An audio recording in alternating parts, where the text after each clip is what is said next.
Telangana outdoor media owners association. Outdoor అంటే ఫ్లెక్సీలు ఇవన్నీ కూడా దగ్గర రండి అన్న. సో ఇప్పుడు 27 మున్సిపాలిటీలు ఏవైతే జిహెచ్ఎంసీలో మెర్జ్ అయ్యాయో, జిహెచ్ఎంసీలో ఒక జియో నెంబర్ 68 ప్రకారము హోర్డింగ్స్ ఏవి ఉండొద్దు అనేది బీఆర్ఎస్ గవర్నమెంట్ ఒక నిర్ణయం తీసుకున్నప్పుడు కేటీఆర్ చెప్పిండు.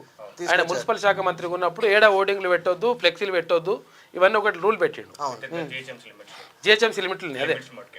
సో అది పాత జిహెచ్ఎంసీ లిమిట్స్. ఓకే. సో ఇప్పుడు ఏమైందంటే 27 యుఎల్బీస్ అన్ని దీంట్లో కలిసిపోయేటప్పటికి ఇప్పుడు ఈ 27 మున్సిపాలిటీస్కి కూడా అదే రూల్ అప్లికబుల్ అవుతుంది.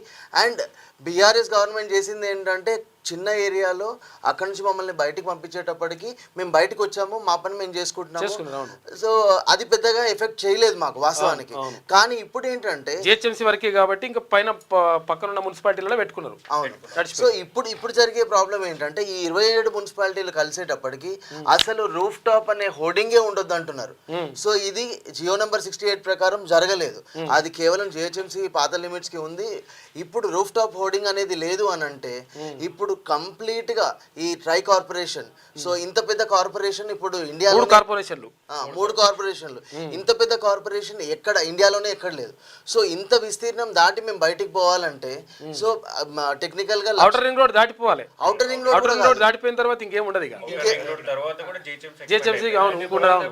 పొలాలు తప్పితే ఏముండవు. అండ్ ఇప్పుడు కలిసిన పెట్టుకోవాలి. అంటే ఇప్పుడు కలిసిన కార్పొరేషన్ లో కూడా ఇప్పుడు మనం ఔషాపూర్ చూస్తే ఇంకా పంట పొలాలు నడుస్తున్నాయి, కానీ అది కార్పొరేషన్ లో కలిసింది. సో అసలు దానికి దీనికి సంబంధం ఏంటనేది, అక్కడ వచ్చే రెవెన్యూ ఏంటి, ఇప్పుడు శంషాబాద్ ఉంది, మిగతా ఉన్నాయి కాదు. ఇప్పుడు ప్రభుత్వంలో ఉన్న కొంతమంది మొత్తం ఇవన్నీ కూడా నడిపిస్తున్నారు, పెద్ద పెద్ద హోర్డింగ్స్ అవన్నీ కూడా వాళ్ళే ఇస్తున్నారని ఒక ఆరోపణ ఉన్నది. వాస్తవమైన అది? చాలా వాస్తవం అది. మరి వాస్తవమైనప్పుడు మరి అట్లా ఇప్పుడు ఏంది, ఇప్పుడు ఈ తెల్లాపూర్ బిల్లాపూర్ పెద్ద పెద్ద ఏమైనా ఉన్నాయనుకో అన్ని మా వాళ్ళే పెట్టాలి ఇట్లా అని చెప్పేసి అంటున్నట్టు వాస్తవమైనది.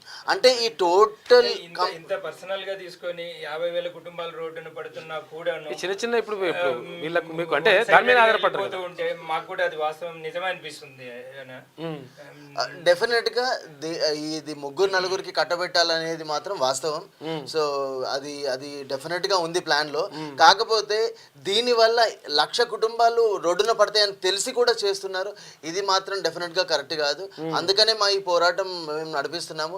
ఇప్పుడున్నంత వరకు హైదరాబాద్ లో ఉన్న మీరేం చేయరంటే ఓడింగ్లు పెడతారుగా, ఓడింగ్లు పెడితే ఇక ఉల్టా పెట్టరు మీరు. ఓడింగ్లు అంతా మీకు ఎవరైతే నిర్ణయం ఉల్టా తీసుకుంటారో మీరు ప్రచారం చేసేదే కాదు కదా, చేయడమే ప్రచారం కాబట్టి మీరు ఉల్టా పెట్టరు. ఇక మేము ఇది సీఎం గారి దగ్గర కూడా ప్రస్తావన తీసుకెళ్లాలని చాలా ప్రయత్నాలు చేశాం ఇప్పటి వరకు కూడా.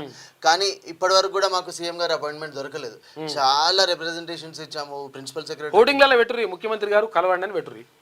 అది కూడా పెట్టాం. అన్నీ అవే పెట్టుర్రు. ఇక పెట్టొద్దు, 1 నెల రోజుల దాకా అవే పెట్టరు. మొత్తం ఏడు చూసినా అవే కనిపించాలి. అదే పెట్టాం. ఇప్పుడు యాక్చువల్లీ ఈ మధ్యలో అయితే రీసెంట్ గా అయితే పెట్టామన్నా. ఇప్పటివరకైతే పెట్టకూడదు, సరే గవర్నమెంట్ కి అగైనెస్ట్ వెళ్ళొద్దు, మన ప్రాబ్లమ్స్ అర్థం చేసుకుంటే సార్ కొంచెం మా ఓటింగ్ వాళ్ళని చూసుకోరని పెట్టరు. సేవ్ ద హోర్డింగ్స్ అని పెట్టాము. అండ్ వాస్తవానికి ఇప్పుడు కాంగ్రెస్ మేనిఫెస్టోలో జియో నెంబర్ 68 ని అబాలిష్ చేస్తాం అనేది కూడా ఉంది. కానీ జిహెచ్ఎంసీ పరిధిలో కూడా ఈ ఆంక్షలు పెట్టిండు, అవి కూడా తీసేస్తామని. అంతే కదా, కేటీఆర్ ఆంక్షలు పెట్టిండు అప్పుడు మున్సిపల్ మంత్రిగా ఉన్నప్పుడు. ఈ జిహెచ్ఎంసీ పరిధిలో పెట్టొద్దు, ఇవి పెట్టొద్దు అంటే మాకు ఇబ్బంది అవుతుంది. ఇప్పుడు ఏంటంటే ప్రింటింగ్ అవి ఉంటుంది కదా, ఏంటి అవి ఫ్లెక్సీ ప్రింటింగ్, వాళ్ళకి ఇబ్బంది రకరకాల దాని మీద. అసలు యాక్చువల్గా ఇప్పుడు 50,000 కుటుంబాలు ఓన్లీ హోర్డింగ్ పెట్టే వాళ్ళే అయితే, తర్వాత దాంట్లో పనిచేసే వాళ్ళు కొన్ని లక్షల కుటుంబాలు, అందరూ చిన్న చిన్న వర్కర్లు ఉంటారు కదా, అఫీషియల్ ట్యాక్స్ కడుతున్నారు గవర్నమెంట్. అంటే ఇప్పుడు దీంట్లో ఉన్నది ఒక్క సంస్థకే కాదు, సంస్థ పరంగా బతికే వాళ్ళు చాలా ఉన్నారు. ఇప్పుడు గుంతలు దవ్వే వాళ్ళ దగ్గర నుంచి ఫ్లెక్సీ కట్టే గ్రాఫిక్ డిజైనర్లు, డిజిటల్ గా వీడియోస్ చేసే వాళ్ళు, వీళ్ళందరి జీవితాలు దాని మీద ఆధారపడి ఉన్నాయి. అంటే డైరెక్ట్ గా కాకపోతే చాలా మంది ఇందులో డైరెక్ట్ గా కాకపోయినా ఇండైరెక్ట్ గా, అంటే బ్యాక్ ఎండ్ లో వాళ్ళు ఉంటారు.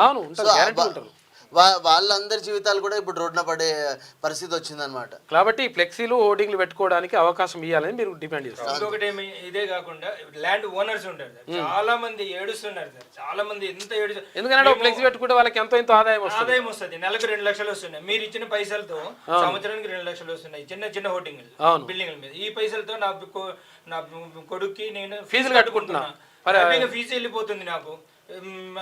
ఇప్పుడు నా నోట్లో మన కొట్టాడు ఈ ఫీజు రకరకాలుగా అన్ని రకాల దెబ్బలు పడుతుంది. పైసలు అని చెప్పి ఏడుస్తున్నారు సార్ చాలా కాబట్టి ప్రభుత్వం దీనిపైన 1000% నిర్ణయం తీసుకోవాలి. ఏంటంటే యాక్చువల్గా జిహెచ్ఎంసీ పరిధిలో అప్పుడు చిన్న పరిధి ఉండే కాబట్టి అప్పుడు కేటీఆర్ మున్సిపల్ మంత్రిగా ఉన్నప్పుడు ఆ నిర్ణయం తీసుకున్నాడు.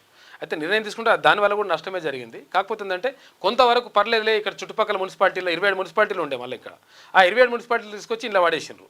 ఇలా వాడేసిన తర్వాత ఇప్పుడు ఇక్కడ కూడా పెట్టొద్దు అంటే ఎక్కడ పెట్టుకోవాలి మేము? మరి తీసుకుపోయే వరద నెట్ మీద పెట్టుర్రు. అయితే ఇప్పుడు ఇట్లా పెట్టుకోవాల్సిన పరిస్థితి ఏర్పడ్డది. కాబట్టి ఇక్కడ దీని మీద అంటే హోర్డింగులు పెట్టేటువంటి ఈ చిన్న చిన్న సంస్థలైనా కానీ దీంతో పాటు దాని మీద ఆధారపడుతున్నటువంటి చాలా జీవితాలు ఉన్నాయి.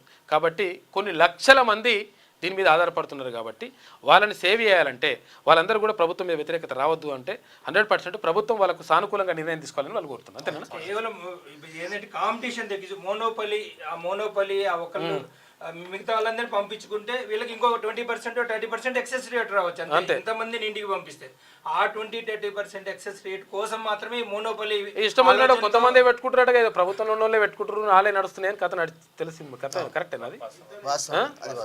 ఓ ఇద్దరు ముగ్గురు కంపెనీలు నడుస్తున్నాయి. 4 కంపెనీలు ఉన్నాయి. ఆ 4 కంపెనీలు పేరు కూడా తెలుసు కానీ ఇప్పుడు ఎప్పుడు ఎందుకు మాకు తెలుసు ఆ విషయాలన్నీ కూడా ఇవన్నీ వచ్చినాయి మాకు. పక్క రాష్ట్రంలో ఆల్మోస్ట్ ఈ ఒక్క ఎవరెవరు నడిపిస్తున్నారో కూడా తెలుసు. ప్రభుత్వంలో ఉన్న వాళ్ళు నడిపిస్తున్నది తెలుసు, దాని వెనుక ఉన్నది ఎవరో తెలుసు, ఎవరెవరు నడిపిస్తారో కూడా తెలుసు మాకు వివరాలు. మేము చెప్పమంటే చెప్తాం అది కూడా. కానీ కాకపోతే అది కరెక్ట్ కాదు. చిన్న చిన్న జీవితాలను కొట్టేసి మొత్తం 2-3 బతారంటే ఎట్లా కరెక్ట్ అవుతుంది? అది నిన్న కంటెంప్ట్ ఆఫ్ కోర్టు కూడా పడింది. ఇండియాలో ఏ స్టేట్ లో ఇటువంటి ఈ రకమైన డెసిషన్ అయితే ఏ స్టేట్ లో తీసుకోలేదు సార్. అది బంద్ చేయరు. ఇప్పుడు నలుగురికి అవకాశం కల్పించండి. మీరు బతుకోదు అంటలేరు, మీరు పెట్టుకోదు అంటలేరు. కానీ మొత్తం మేమే పెట్టేస్తామంటే ఏంది పరిస్థితి? ఏంది? మా ఇండస్ట్రీకి ఉన్న గొప్పతనం ఏంటంటే మాకు ఎటువంటి సపోర్ట్ లేకపోయినా అంటే ఎంఎస్ఎంఈలో లోన్స్ రీచా కానివ్వండి, ఏది కానివ్వండి లేకున్నా కూడా మేము లోన్స్ తెచ్చుకొని మరి ఇలాంటివి ఎస్టాబ్లిష్ చేసుకొని పెద్ద యాడ్ కంపెనీ ఏం చేస్తారంటే వాడు మనకి ఇంత పైసలు ఫండింగ్ చేస్తుంటాడు. ఫండింగ్ చేస్తుంటే వానికి ఇచ్చేస్తుంటారు. ఈ కథ అంతా నడుస్తుంటుంది. సరే 100% ఇక్కడ జిహెచ్ఎంసీ పరిధిలో కానీ తర్వాత ఇక్కడ చుట్టుపక్కల కానీ అవకాశం కల్పించండి, మాకు హోర్డింగ్ పెట్టుకోవడానికి తర్వాత ఇవ్వండి అని చెప్పేసి ప్రభుత్వాన్ని కోరుతున్నారు. కాబట్టి ప్రభుత్వం కూడా సానుకూలంగా స్పందిస్తే మంచిగా ఉంటుంది.